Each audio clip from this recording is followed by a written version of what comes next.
Bonjour tout le monde et bienvenue dans cette session. Donc aujourd'hui nous avons Madame Edimo qui est solution ingénieure chez Cloudflare. Donc elle va me parler un peu de son sujet Everywhere Security grâce à la connectivité. Donc Madame Edimo, bonjour et je vous laisse dérouler. Oui. Donc, bonjour, je suis Hilda Edimo, ingénieure avant-vente, donc solution engineer chez Cloudflare.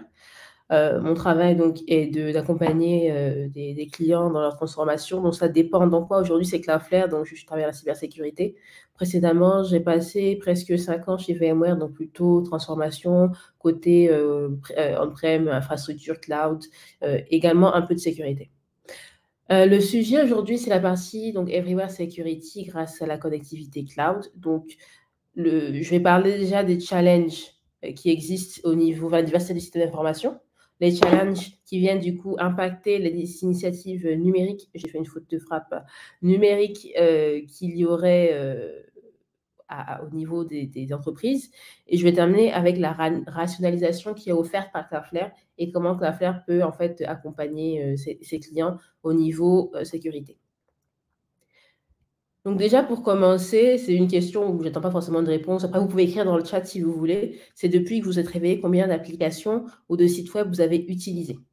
Donc, moi, en France, aujourd'hui, il est 13h du matin, 13h du matin, 13h dans l'après-midi. Et je crois que j'ai comptabilisé à peu près 7 applications que j'ai utilisées. Et on se rend compte qu'aujourd'hui, on est dans un monde très digitalisé. Selon là où on vit, il est impossible en fait de faire certaines tâches sans utiliser Internet. Aujourd'hui, moi, je veux savoir dans quel bureau de vote je dois aller voter. Je demande sur Internet au niveau des services publics. Je veux changer mon adresse postale au niveau de l'État, je le fais sur les services publics. Et évidemment, dans certains pays, il y a plus ou moins d'accès généralisé aux applications web et à Internet, mais même dans beaucoup de régions, je sais qu'au Cameroun, par exemple, on n'a pas Uber, mais on a Yango, qui est, je crois que c'est russe, qui permet justement de faire comme Uber, de louer des taxis à distance. Donc, il y a beaucoup de services qui sont de plus en plus disponibles dans différentes parties du monde. Et forcément, ça fait que ces services-là sont des sites d'attaque parce qu'on peut récupérer vos adresses email, on peut récupérer votre nom, on peut récupérer vos coordonnées bancaires. Et quoi de mieux pour faire de la fraude? Et ça va même plus loin au niveau des entreprises. Si quelqu'un est capable de récupérer votre code source de votre solution, de votre application, c'est très problématique. Et donc, on a aujourd'hui beaucoup de cibles au niveau de l'attaque cybersécurité. Donc, ça va être des postes de travail. Le phishing, c'est le plus populaire. Qu'on soit email pro ou email perso, on reçoit énormément d'emails de personnes prétendant être nos parents, le président, nous faire gagner de l'argent à notre banque. Et en fait, leur but est de prendre la main sur le PC une fois que vous avez cliqué sur le lien ou la flèche jointe qui va venir infecter votre machine. On va être aussi au niveau de l'hébergement et du système d'exploitation. Rien n'est parfait. C'est-à-dire qu'aujourd'hui, vous utilisez par exemple du VMware pour votre machine virtuelle, vous utilisez du Linux, vous utilisez par exemple des conteneurs pour Kubernetes. Il y a toujours une faille qui existe. Il y a des gens, leur travail, c'est juste chercher les failles. Et s'ils arrivent à mettre la main, à rentrer, à contrôler votre machine, ils peuvent faire énormément de choses. On a la même chose au niveau du réseau. Même chose côté sécurité web, là où Cloudflare va venir jouer sécurité web et gestion des accès. Où les sites Internet sont les cibles d'attaque. On va avoir de la manipulation au niveau de l'URL. Par exemple, si vous voyez votre URL, souvent, vous allez voir dans l'URL, par exemple, client égale 1 ou ID égale un numéro. Il y a des gens qui vont se dire, OK, si client égale 1, c'est moi. Si je tape client égale 2, qu'est-ce que je vais récupérer? Quelle information je vais pouvoir extraire, en fait, de ce site web? Et ça, c'est juste un exemple, hein, mais il y en a énormément. Et pareil, au niveau des accès, si demain quelqu'un met la main, par exemple, sur la base de données d'un client télécom, d'une banque, ou même tout ce qui est données santé, c'est très dramatique. Et donc, il faut pouvoir contrôler, gérer toutes ces choses. Et il y a beaucoup plus de trucs côté cybersécurité. Je n'ai pas tout mis, hein. C'est énorme. Et donc, ces cibles, en fait, vont aussi se retrouver à tourner sur des solutions qui font partie entière de la stack des services du système d'information. C'est-à-dire qu'aujourd'hui, si on prend les postes de travail, en plus de l'OS de base Windows qui va avoir ses propres vulnérabilités, on a aussi des solutions, par exemple EDR, Endpoint Detection and Response, qui sont là pour venir regarder si détecter si le poste de travail est compromis ou pas. On va avoir des solutions, encore Microsoft par exemple, de Intune MDM qui va venir faire la gestion à distance du poste de travail. Donc tout ça, rien que pour le poste de travail, on a déjà 3 trucs au moins. Voilà. Cloud provider, c'est pareil. Évidemment, en Afrique, nous, ce qui est intéressant, c'est que comme on n'a pas forcément tout ce qui est legacy, on ne va pas avoir de vieux réseaux mobiles, de vieux choses. Donc on va se tourner plutôt vers des solutions plus cloud. En plus, c'est plus intéressant parce que là où c'est hébergé par rapport à nos situations politiques, géographiques et surtout électricité, c'est mieux comme ça. Mais on va avoir beaucoup d'acteurs quand même qui ont leur data center chez eux, qui ont quand même besoin d'aller sur AWS, aller sur Google parce qu'ils veulent faire de tout ce qui est big data, ils veulent faire de l'intelligence artificielle. Et donc, on a un écosystème assez large. Ce qui fait que pour un seul truc, on a beaucoup de solutions et c'est difficile à gérer. Il faut pouvoir gérer tout ça. Et c'est ce qui va venir en fait ramener de la complexité au niveau de la cybersécurité. Parce qu'une fois que maintenant on va vouloir mettre en place des initiatives, et initiative, ça peut être un nouveau service qui apparaît, ça peut être, OK, comment est-ce qu'en fait je vais mettre en place un nouveau service de sécurité interne, comment je vais déployer un nouveau site web. Les entreprises, les organisations vont se heurter en fait à des problèmes liés au système d'information qu'elles ont. Et donc, ça va être, par exemple, réduire la cybersécurité. Si j'ai une attaque au niveau de quelque part dans mon réseau, comment savoir où ça a commencé? Comment savoir où est arrivée l'attaque? Est-ce que c'est à cause d'une vulnérabilité au niveau de l'OS? Est-ce que c'est mon poste de travail? Est-ce que c'est mon site web? Est-ce que c'est l'accès à une application? Il y a tellement de données que faire une corrélation entre tout ça et pouvoir rapidement être réactif et voir ce qui se passe est très, très compliqué. Et donc, si on n'arrive pas à comprendre ce qui se passe, forcément, c'est beaucoup plus simple de se faire attaquer. Et en moyenne, je crois qu'il faut, c'était 6 mois à peu près pour que des gens se rendent compte qu'il y a eu une brèche de sécurité, en fait, chez eux. En plus de ça, la partie multi-cloud dont je parlais, c'est aussi parce que multi-cloud peut dire différents outils, pas juste de gestion, mais de sécurité. J'ai mon site web sur on-prem, j'ai une application sur le cloud. Comment, en fait, je vais pouvoir sécuriser tout ça? La partie travail à distance. Ça dépend de où on se trouve géographiquement, ça dépend toujours du contexte économique et autres. Mais c'est vrai qu'en tout cas, depuis le Covid, il y a de plus en plus d'entreprises qui proposent maintenant ce travail à distance. Et donc, on a nos PC chez nous, on est sur notre Internet de chez nous, on n'est plus dans le bureau, on n'est plus dans le réseau d'entreprise. Et maintenant, on se dit, OK, mais comment est-ce qu'en fait je vais pouvoir sécuriser mon poste de travail? Les gens sont chez eux, ils peuvent accéder au site web qu'ils veulent. Ils peuvent mettre ce qu'ils veulent sur leur machine. Et il y a des gens qui vont se retrouver à l'autre bout du monde. Parce que beaucoup d'entreprises aussi sont aussi dans ce côté, on va s'exporter à l'étranger. On n'a pas forcément toujours de l'IT, des bureaux disponibles là où nos collaborateurs vont avoir à aller. Et au niveau des applications, les applications, si on prend la banque ou la santé, il y a toujours des applications vieillottes, mais vieilles, qui tournent sur du Windows XP, alors qu'aujourd'hui, on est sur Windows 11. Donc, il faut pouvoir gérer l'application vieille, il faut pouvoir gérer Windows XP. Après Windows XP, il y en a qui sont sur Vista, il y en a qui sont sur Windows 7, il y en a qui sont sur Windows 10, Windows 11. Et comment est-ce qu'on peut être réactif? Comment est-ce qu'au niveau opérationnel, on peut sécuriser son environnement, proposer des choses intéressantes et être réactif? Et je crois qu'il y a une étude Gartner, je crois que c'était l'année dernière, qui est sortie, qui disait qu'en moyenne, on voyait qu'il fallait 6 mois, il y avait 6 mois de retard sur les plans lorsqu'il y avait une nouvelle initiative mise en place.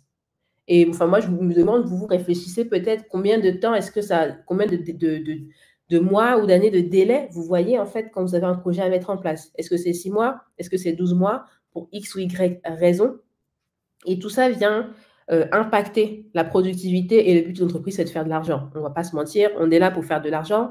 Et donc, si il y a des problèmes de retard à chaque fois, ce n'est pas intéressant. Et aussi au niveau coût, c'est comme tout. Hein. Si vous allez chez un vendeur et puis vous achetez chez eux, plus vous pouvez négocier. Quand vous avez 11 vendeurs, vous avez 11 négociations à faire. Et donc, le volume que vous allez donner, vous allez pouvoir négocier avec tous ces différents fournisseurs ou de logiciels ou éditeurs est différent. Et donc, c'est sur cette partie-là que... next. Ah non, un point en plus, c'est au niveau réseau, au niveau outils, dont je parlais des besoins actuels. Aujourd'hui, on fait tout sur Internet. par exemple, tout ce qui va être gestion de la clientèle, il faut un logiciel, gestion de la comptabilité. On fait des calls. Aujourd'hui, la journée du cloud, on est en ligne aujourd'hui. Donc, il y en a qui sont au Mali, il y en a qui sont, enfin, je sais qu'il y a eu 2 hubs Orange où tout le monde vient. Il y en a qui sont chez eux, comme moi, par exemple. Et donc, ça va être un peu pareil au niveau des entreprises. Et donc, on a des besoins différents et on n'a pas cette flexibilité sur les réseaux. C'est-à-dire qu'on va avoir, par exemple, tout ce qui est des vieux réseaux WAN ou MPLS, c'est bien, voilà. Mais le réseau MPLS, quand moi je suis chez moi en tant qu'employé Cloudflare, le MPLS de Cloudflare m'importe peu, je ne suis pas au bureau. Donc, il y a un manque de flexibilité, il y a un silo. Là, on voit souvent des équipes sécurité, des équipes réseau, mais le réseau fait partie de la sécurité fait partie du réseau. Si on décorrèle les deux, si on sépare les équipes et qu'elles n'ont pas les mêmes outils, en fait, quand il y a une attaque, tout le monde se rejette la faute, c'est la faute de l'autre, c'est la faute de l'autre qui n'a pas vu. Et finalement, on n'est pas dans cette optique de travailler ensemble pour régler le problème. Et il y a un problème aussi de visibilité. Aujourd'hui, ChatGPT est répandu. Il y a même des gens qui prennent le code de leur entreprise pour le mettre dans ChatGPT, pour que ChatGPT corrige le code. Et là, c'est encore un problème de sécurité parce que comment est-ce qu'on peut bloquer, comment est-ce qu'on peut voir en tant qu'entreprise ce que les collaborateurs font pour bloquer éventuellement l'accès à certaines applications. Voilà. Et donc, c'est là, d'ailleurs, je vais un peu trop vite, mais c'est là que Cloudflare va être intéressant parce que nous, on ne va pas forcément jouer sur le poste de travail, sur le réseau, parce que la sécurité, c'est énorme. Et beaucoup d'acteurs cherchent aujourd'hui à couvrir le maximum de points, tout en restant quand même dans le domaine qui les concerne. Donc, dans le premier slide, je vous ai montré où vous avez vu AWS apparaître à plusieurs endroits, Cisco apparaître à plusieurs endroits, Palo Alto Networks apparaître à plusieurs points de la cybersécurité. Et Cloudflare va faire la même chose. Et donc, on va proposer donc, une solution de connectivité simple, sécurisée, de bout en bout, en fait, vers vos applications, sécuriser les utilisateurs et le réseau. Et quand je parle de réseau, ça va être le réseau qui va vous permettre aux utilisateurs de connecter vers les applications ou la connexion entre vos différents, par exemple, on va prendre des banques qui ont des banques à travers le pays, cette connectivité entre elles. En plus de ça, on a cette flexibilité multi-cloud, c'est-à-dire que votre site web est hébergé où vous voulez, on vous donne quand même le même niveau de sécurité. Donc, que ce soit sur du on-prem, que ce soit sur un conteneur, sur EKS, AKS, on vous propose la même chose. Et on va sécuriser vos employés à travers le monde. Donc, peu importe où ils sont, on a le réseau nécessaire pour le faire. Et on va plus loin avec une notion aussi de développement parce que c'est quand même toujours intéressant. Souvent, on veut customiser certaines choses au niveau du site web, on veut customiser certaines choses au niveau des règles de sécurité, ou on veut ramener l'application au plus proche, par exemple faire du machine learning au niveau des utilisateurs, mais toujours de façon sécurisée. Le but, c'est pas de rajouter un point en plus qui peut être attaqué. Et donc, on propose aussi une stack de développement, une plateforme de développement avec des buckets, par exemple, avec tout ce qui est du serverless. Si vous connaissez Lambda, par exemple, d'AWS, donc similaire à nos utilisateurs. Et donc, Cloudflare, aujourd'hui, notre plateforme, aujourd'hui, on voit entre 25 et 30% du trafic Internet passe par Cloudflare. On est le réseau Internet le plus gros du monde. Je vois qu'il y a une question dans le chat. Je prendrai le temps à la fin de regarder toutes les questions pour y répondre. Sinon, il y a Mohamedou dans le chat qui est aussi chez Cloudflare. Si tu as la réponse, je t'en prie, tu peux l'écrire. Et donc, Cloudflare, on a donc 25 à 30% du trafic Internet, ce qui fait qu'on est très réactif dans les solutions de sécurité qu'on propose. Je prends un exemple, souvent c'est Log4j qui est un peu ancien, mais qui parle à tout le monde par rapport à d'autres attaques. En 3 heures, on a été capable de pousser une règle de sécurité Log4j sur tous les sites web, enfin sur toutes les souscriptions de nos clients. Tandis que d'autres acteurs énormes de la cybersécurité, enfin, même du cloud, enfin d'Internet en général, du public cloud, ont pris une semaine. Voilà, c'est pour vous dire à quel point c'est intéressant pour les entreprises d'utiliser ces services. On a aujourd'hui 310 points de présence. Enfin, aujourd'hui, c'était sur le quarter Q1 de cette année. Je pense que sur Q2, maintenant, on a à la fin Q2, on en a encore plus. Donc, on couvre toutes les plaques géographiques aujourd'hui. On a un certain nombre de points de présence aussi en Afrique. Je ne sais pas si on est au Sénégal ou proche du Sénégal, mais on en a. Ce qui fait qu'aujourd'hui, on est à 50 millisecondes à peu près de tous les utilisateurs d'Internet dans le monde. Ce qui est très intéressant pour quand on a des clients à travers le monde, quand on a, par exemple, on veut toucher, on a une ONG qui veut toucher une diaspora qui est à travers le monde, on peut venir utiliser les services de Cloudflare pour répondre à cela. On a une très bonne bande passante aujourd'hui qu'on propose à nos clients. Et si on regarde plus en profondeur ce qu'on va venir proposer techniquement, donc on a 3 axes. Évidemment, le premier sur lequel Cloudflare a été créé, ça va être le site web. Donc, gestion des pare-feux, donc WAF des sites web. Out of the box, on va avoir de la protection DDoS, push 7. C'est ce qu'on propose à tous nos clients, peu importe le plan qu'ils ont, que ce soit un plan entreprise, un plan free, un plan pro, un plan business, parce qu'en fait, il n'est pas acceptable pour nous d'avoir une attaque qui se promène sur notre réseau. Donc, on va le proposer pour tout le monde. On va aussi avoir sécurité des API, c'est-à-dire qu'il y a des gens qui vont pouvoir essayer de faire des calls API en se faisant passer pour un client ou autre pour récupérer les informations au niveau du site web ou de la base de données. Donc, on va venir protéger tout ça et aussi gérer le trafic automatisé, donc gestion de bots. Si on prend un exemple, tout ce qui est vente de billets, par exemple, de concerts ou ce genre de choses, il y a des organisations, leur travail, c'est de venir rafler à l'ouverture du site web tous les billets pour les revendre plus cher. Donc, c'est du trafic automatisé.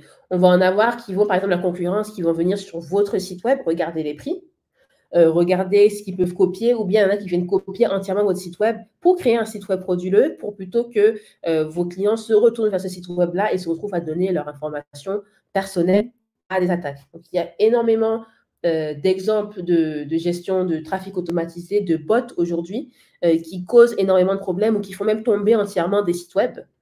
Et donc, on va venir accompagner des organisations, des entreprises, des banques, des hôpitaux autour de ça. Et évidemment, tout ce qui va être Content Delivery Network, donc performance, qui permet de ramener au plus proche d'utilisateurs le contenu. Donc, comme je disais, en 50 millisecondes, on est capable de servir le contenu de votre site web à n'importe qui à travers le monde.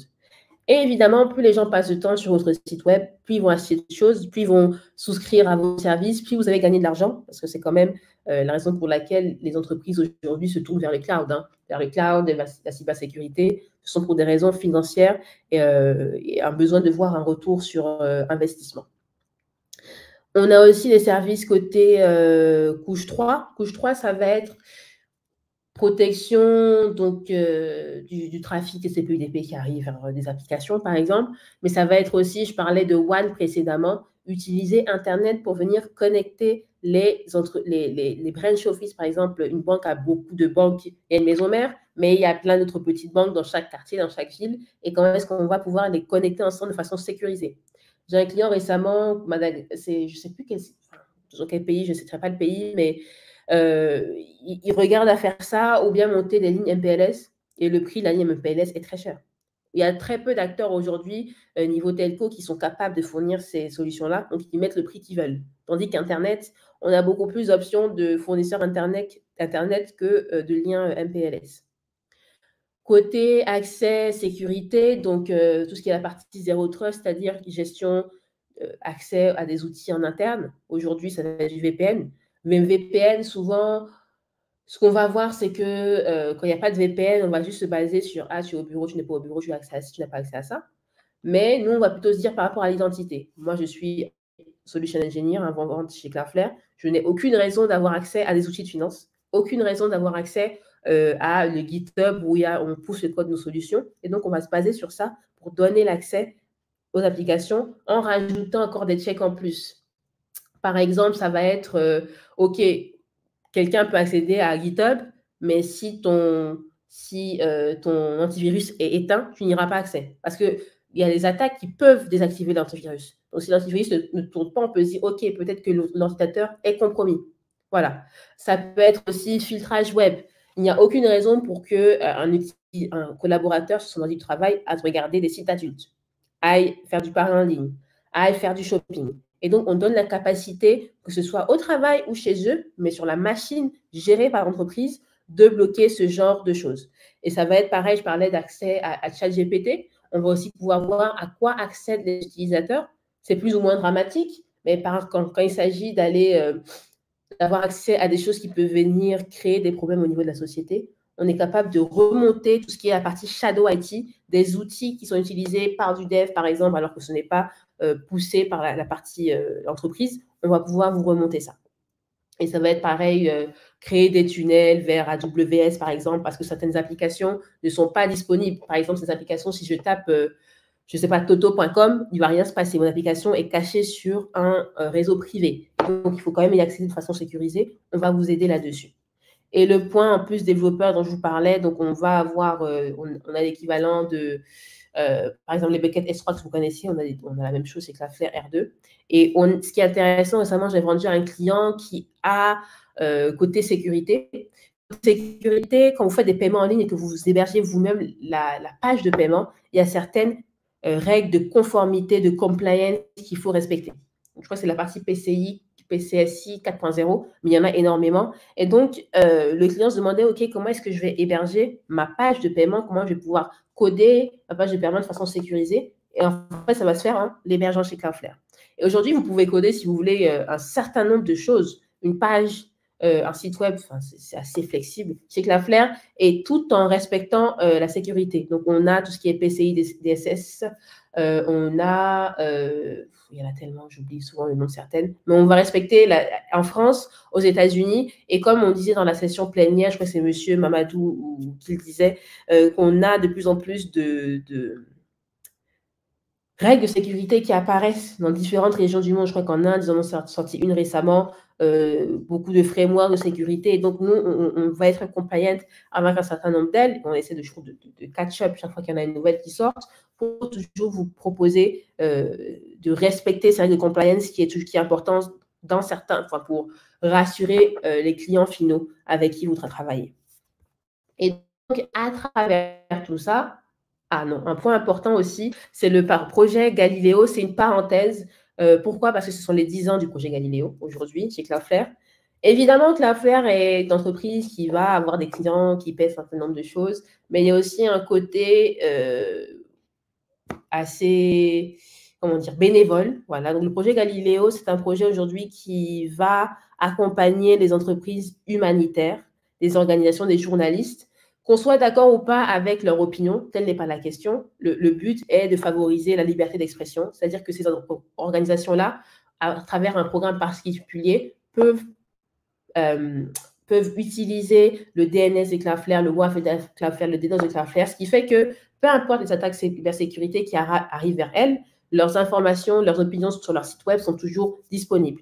Un qu'on a, par exemple, certaines sont publiques et d'autres ne le sont pas. Un exemple public, c'est Internet Archive, l'archive Internet, je ne sais pas si vous connaissez.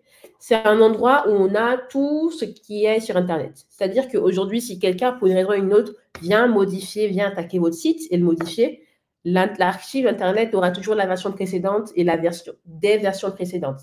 Et donc, nous, aujourd'hui, on protège l'archive Internet. Donc, tout ce qui est sur Internet est archivé là-bas. On a beaucoup d'exemples au niveau des droits des femmes, aussi de journalistes au Brésil, au Mexique, qui disent des choses qui ne plaisent pas forcément au gouvernement sur place ou autres, ou des gens à l'étranger. Et donc, on va venir faire en sorte que leur blog, leur site web soit quand même accessible à travers le monde. Et c'est quelque chose de bénévole que Cloudflare fait, évidemment. Mais je trouve que c'était quand même intéressant d'en parler parce que ce sont les 10 ans du projet. Et que même si on n'a que 3% en Afrique aujourd'hui, c'est surtout dans les pays européens, Amérique, parce que l'utilisation d'Internet est un peu plus démocratisée, un peu plus large. Rien ne dit que plus tard, ce sont des choses que côté Afrique, on aura peut-être une recrudescence plus d'ONG ou d'organismes même de santé qui auraient besoin d'utiliser ces services-là. Maintenant, pour revenir au point où j'étais, donc, grâce à tout ce qu'on propose, finalement, on va venir pouvoir remplacer un certain nombre d'acteurs. Voilà. Donc, on va venir consolider, simplifier. Donc, tout ce dont je vous ai parlé précédemment, c'est disponible à travers un seul interface.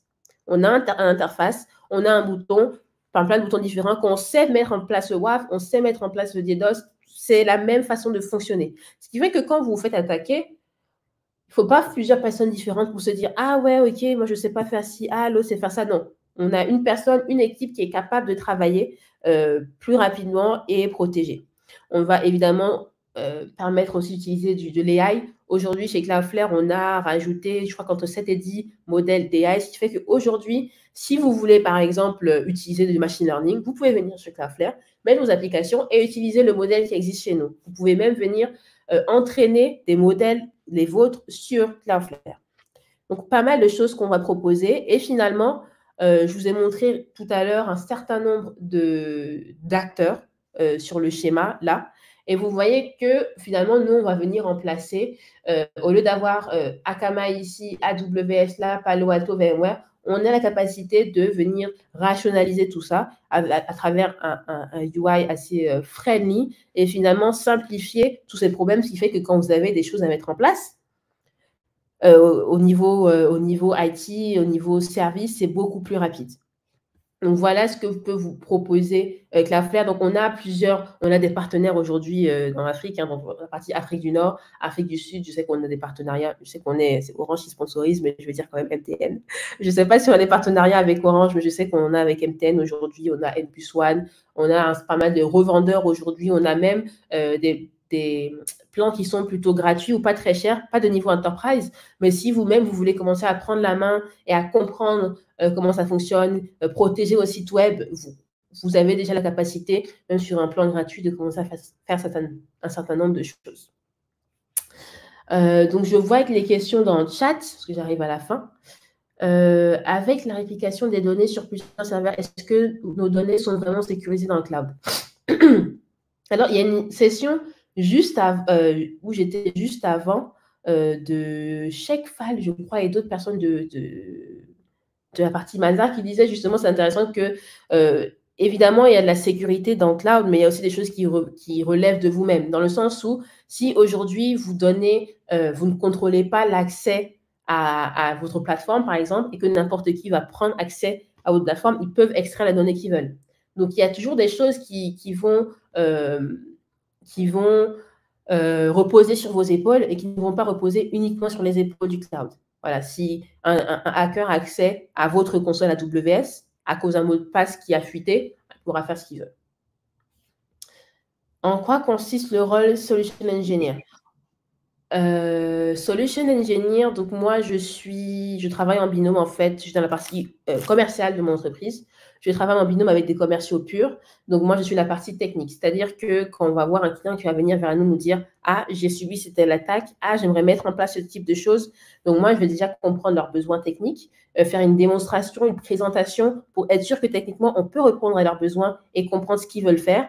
On peut aller même plus loin avec des proof of concept où les clients vont vraiment tester pour des cas d'usage en particulier pour démontrer que la solution répond à leurs besoins. Donc, je les accompagne dans cette phase-là. Une fois que cette phase de test, où ils sont sûrs, même si on ne teste pas forcément tout, hein, mais qu'ils sont sûrs que ça répond à leurs besoins, dans ce cas-là, ils vont acheter. Et la partie mise en production, gestion de projet tombera dans une autre équipe. Moi, je suis plutôt sur la partie avant la vente, techniquement, comment est-ce que je peux vous accompagner. Oui. Merci beaucoup, Nda, pour cette très belle présentation. Je pense que ça a été très clair, la présentation. Et là, on a juste une question. Quelles sont les étapes recommandées pour les entreprises qui souhaitent adopter une approche everywhere sécurité grâce à la connectivité de cloud? OK.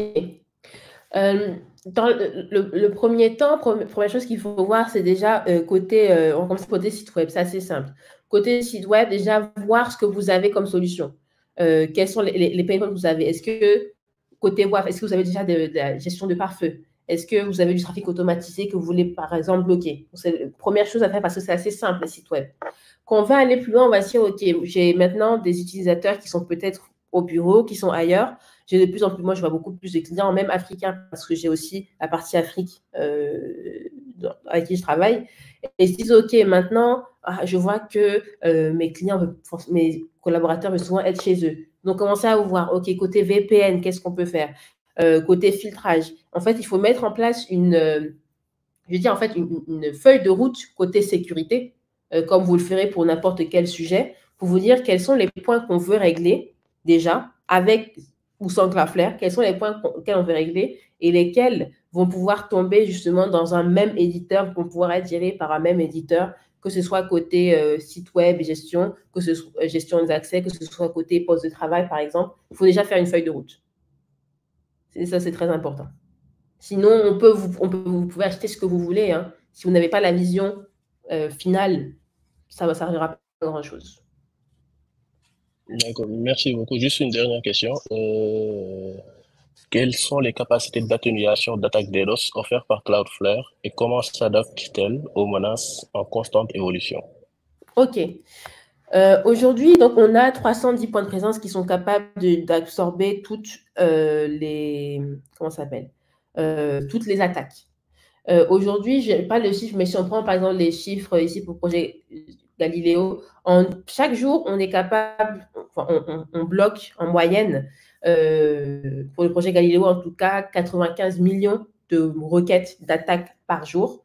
Pourquoi est-ce qu'on peut faire ça? Parce qu'aujourd'hui, par exemple, si l'attaque arrive sur un point de présence qui est à Paris, on a plusieurs serveurs. On n'a pas qu'un seul. Donc, on a déjà plusieurs qui peuvent absorber la charge. En France, on a 5 points de présence qui peuvent absorber la charge. Donc, on va venir redistribuer en fait le trafic vers différents points différents, ce qui fait qu'un seul point ne va pas absorber la charge et tomber. Et donc, aujourd'hui, on est capable de mitiger. Là, que pour le projet Galileo, 3 milliards par an. Mais il faut voir qu'il y a plus que ça. Chez Cloudflare, on n'a pas que le projet Galileo. Donc, on est sur des milliards d'attaques, de requêtes qu'on va venir bloquer chaque année. Okay. Merci. Et il y a une question venant du hub physique de Conakry. Comment fonctionne l'hébergement des sites web et applications web sur le cloud? Bon, je ne comprends pas trop. Oui, l'hébergement. Alors, je pense que la partie hébergement, ça va être, vous allez donc du coup mettre vos applications, par exemple, sur, on va dire, sur du AWS, sur du Google et autres. Donc, ça va être hébergé, ça va tourner ailleurs. Mais ce qui va être le problème va plutôt être dans le sens où, OK, mon application, elle est disponible, c'est bien. Mais aujourd'hui, si quelqu'un envoie 10 000, 100 000, 20 000 requêtes, d'un coup, mon site web n'est plus disponible. Et c'est là, en fait, que le problème vient. C'est bien d'héberger la solution, mais quand on a un flux énorme de requêtes qui arrivent, est-ce que l'application est capable de gérer ça? Ou est-ce qu'il ne faut pas plutôt venir bloquer ce genre de choses? Parce qu'il n'y a aucune raison que quelqu'un envoie autant de requêtes vers mon site web. Donc, c'est sur ça, côté site web, qu'on va venir jouer. Est-ce que les projets gouvernement... oui, il y a des gouvernements qui utilisent Cloudflare. Bon, je ne sais pas si... évidemment, le gouvernement américain... Je crois que le gouvernement américain a des choses qu'il utilise. Il y en a d'autres, je ne sais pas si on peut les dire publiquement. Même les institutions publiques peuvent utiliser Cloudflare. Donc, il y en a avec qui je discute dans certains pays africains. Il y en a en France, il y en a aux États-Unis. C'est ouvert à tout le monde. Merci d'avoir répondu présent pour cette journée. Et merci pour cette très belle session. Donc, il y a la table des speakers. Si vous avez le temps, vous pouvez vous rendre. Et s'il y a d'autres participants qui souhaitent vous poser des questions, qu'ils n'hésitent pas à vous retrouver là-bas. Et merci beaucoup, Inda. Et merci à tous. À très bientôt. Merci. Bonne journée à tout le monde. Au revoir.